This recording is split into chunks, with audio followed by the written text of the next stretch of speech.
I told him at halftime, it reminded me of my third R gym class when I was teaching at Rich East High School on kickball, and one young freshman said, "Coach, this is forced fun." I said, "It looks like it's forced fun. I think you're feeling sorry for yourself about the whipping we took on Monday. And you can't do that." And I thought second half we were far from perfect, but I liked our pop in our step, and we played with a little more, I'm really glad to be here, rather than, do I have to be here? So that was probably one of the nice things I saw. And Jeremy HEMSLEY was the best of the bunch and from that standpoint. And I'm not just talking about points he made. I thought Jeremy had a better bounce in his step, and he pushed the ball even when he was a little tired. So I like that. One other thing we talked about before the game is that we have 12 assists in 2 games. Let's see if we can get half of our baskets assisted. And we had 32 baskets and 18 assists. So that felt good, where we were driving at times for others and throwing the ball to somebody else rather than driving into traffic and trying to get it on our own. So some little nuggets that we will take as we move forward now to an important game, big test in Sacramento against Cal. Anything? Coach, what's going through your mind when Dakari limps off and you're down to 5 scholarship players on a team that was supposed to be the deepest in school history? We had 2 13-year-olds as honorary coaches today, and at halftime, I said, "John, Jake, do you have tennis shoes?" And they looked at me. I said, "Where do you go to school?" La Jolla Country Day. "What grade you in?" 7th grade. "I'm putting one of you in." I mean that. I'm putting one of you in. And they looked at me, and I told them after the game, I said, "I looked in the rule book, and I would have jeopardized your eligibility had I put you in. But I wanted to put you in." That's what I was thinking. Who's going to go in? Who's going to go in? So, yeah, but we made it through. Could you update us on Malik and Matt and Valentine? Matt Shrigley is anything you want. "You want me to play, Coach?" And his ankle swelled up on him. I said, "Yes, but no, you're not playing." And Val's ankle swelled up on him also. I think that if it had been Cal, they could have tried to play. I don't know how effective they would have been, but we said we better just take them and say, "You're not playing," and don't even get dressed, so we would be tempted to put you in. But hopefully both of them will be ready to go on Monday. Malik's making progress, but I would term myself cautiously optimistic today that he would have a chance. But he hasn't done anything since he pulled himself from that warm-up before the second exhibition game. But he's making progress, but I'm not sure what that will mean. I'm hopeful that we could have him, but that's me. Coach, are you happy where you're at after 3 games? Am I happy where we're at? Or do you feel like you need to be where you're at? You know, I really like our team. They care, they want to get better, and we will get better. So I like the makeup. We need to get more hands on deck, more guys ready to play, and that will make everybody a little better. So, but I enjoy being with them. They practice hard. They want to get better. They want to win. They want to play for our teammates. So it's a good group to be with. On that note, how do you feel about Daryl Williams' performance? Again, he logged 30 minutes tonight. He looked really good on D, and it's kind of a workload he isn't necessarily accustomed to, game minutes-wise. How do you feel about his performance stepping up for the team? Daryl, I said that before, he's been somewhat the odd man out in his career here. He's a terrific young guy. Said it before, pre-med student, is majoring in kinesiology with a desire and a focus to go to med school. And he will. So it's nice to see him get some minutes, and he cares. He cares. He sometimes worries too much about a negative play that he has rather than moving into the next play. But that's, we can help him with that too. He's a great kid. That got it? Coach, you have 3 guys from Sacramento. Did you schedule this Cal game up there so they can play in front of their family and friends? Absolutely not. No, I mean, we were a late thought when Cal refused to play Gonzaga. And then they said, okay, what are we going to do? Well, okay, we'll go to Gonzaga. Now let's get a game going back with Cal. So it's good for everybody. We've got a neutral site game in Sacramento, so I shouldn't say absolutely not. I mean, when we heard it was Sacramento, no, so you're right. I shouldn't have said that. The fact that we're taking 3 kids back to Sacramento is good.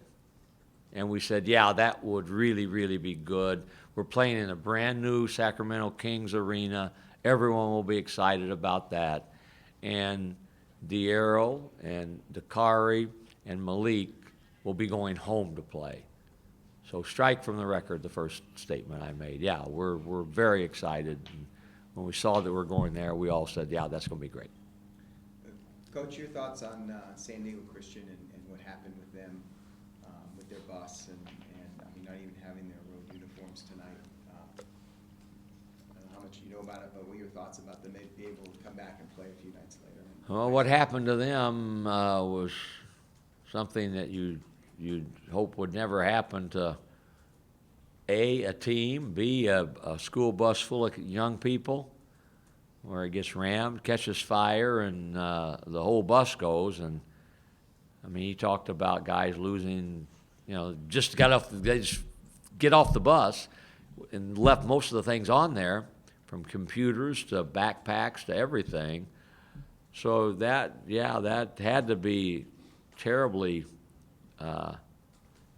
scary for everyone. And the driver of the car lost his life. So fortunately, they were all okay. But it was, I'm sure for them, a moment that they'll never forget, and one that shook them pretty good. Well, coming off Monday night, is that the kind of game you guys needed to bounce back?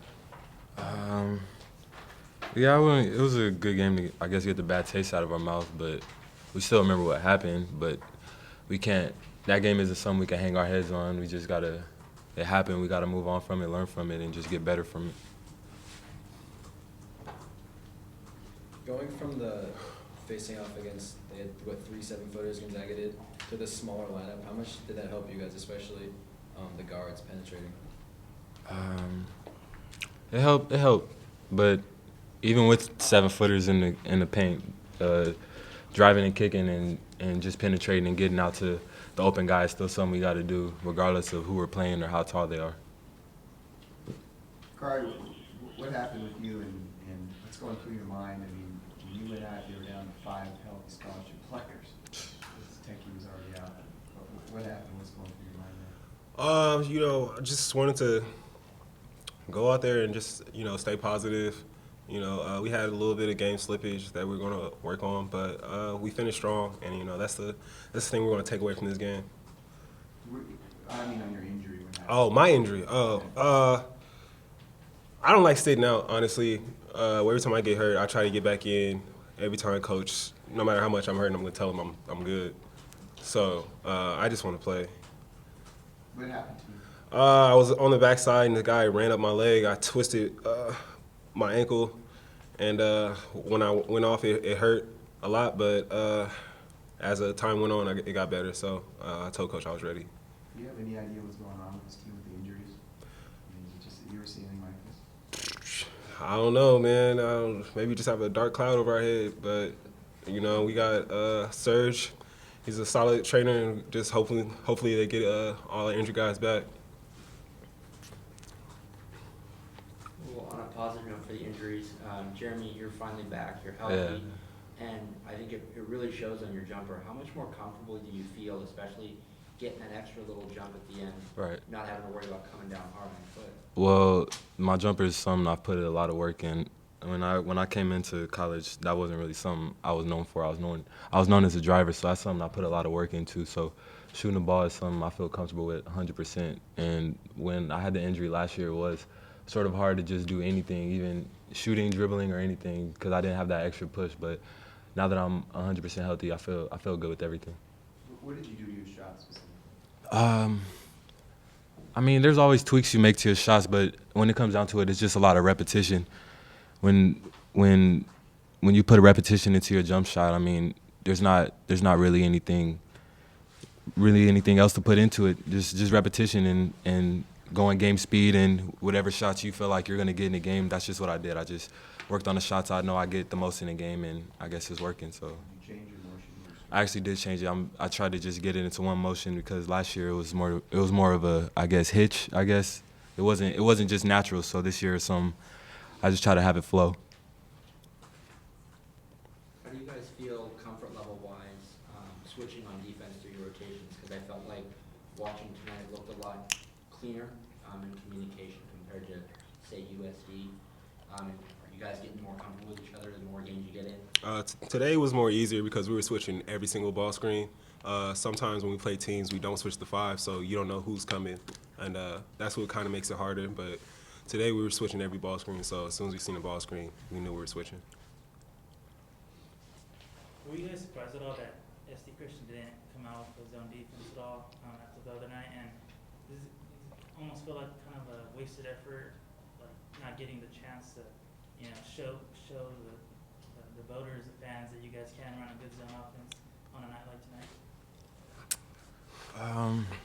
Well, I was sort of hoping that that teams that saw that game last night against Gonzaga or the night before, I hope teams do play us more zone.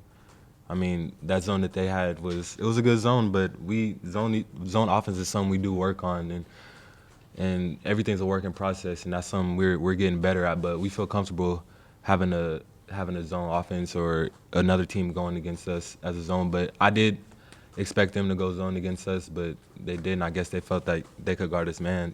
But I do in the future expect teams to play a zone. Anything else? How did you guys feel tonight? You guys kind of started off a little bit slow.